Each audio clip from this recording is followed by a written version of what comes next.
শুভ সকাল সবাইকে। তো যারা যারা আমাকে জিজ্ঞাসা করেছিলেন ভাই কিভাবে পেটের মেদ কমাবো, তো তাদের উদ্দেশ্যে বলতেছি ভাই, পেটের মেদ যারা যারা কমাইতে চান তাদেরকে অবশ্যই কার্ডিও করতে হবে। কার্ডিও এমন একটা জিনিস যেটা আমাদের হার্টকে অনেক দ্রুত ফাস্ট করে ফেলে। তো শরীর কমাইতে গেলে আমাদের হার্টকে ফাস্ট করতেই হবে। আর হার্টকে ফাস্ট করার সব থেকে বড় যে কার্ডিওটি হলো সেটি হলো রানিং। আমাদেরকে অবশ্যই রানিং করতে হবে, আর রানিং ছাড়া পেটের মেদ কমানো সম্ভবই না।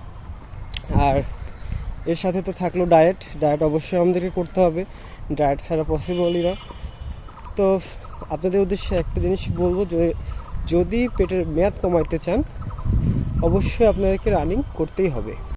তো রানিং করলে শুধু যে এই না যে আপনার বেলি ফ্যাটি কমবে, এটা আপনার মাসেল গ্রো করবে, আপনার হার্ট রেট ভালো রাখবে। তো রানিংয়ের বেনিফিট অনেক। আমি এক সপ্তাহ পর জ্বর থেকে উঠে এই যে আবার রানিংয়ে ফিরে আসছি। রানিংটা আমার খুব পছন্দের, রানিং ছাড়া ভালো লাগে না। তো রানিংটা করা আপনাদের সবাইকে অভ্যাস করা উচিত। আর সবার আরেকটি ভুল ধারণা দূর করি, যেটি হলো যারা যারা বলে যে শরীর ঘেমে গেলে শরীরে ফ্যাট কমে যায়, চর্বি কমে যায়। আসলে এই ধারণাটি ভুল, কারণ শরীরের চর্বি তখনই কমবে যখন আপনি আপনার হার্ট রেটকে অনেক ফাস্ট করবেন। আর যতক্ষণ না আপনার হার্ট ফাস্ট হচ্ছে ততক্ষণ আপনার শরীরের চর্বি কমবে না। তো আজকে এখানেই চলে যাবো এখন। তো সবাই ভালো থাকবেন, সুস্থ থাকবেন, আল্লাহ হাফেজ।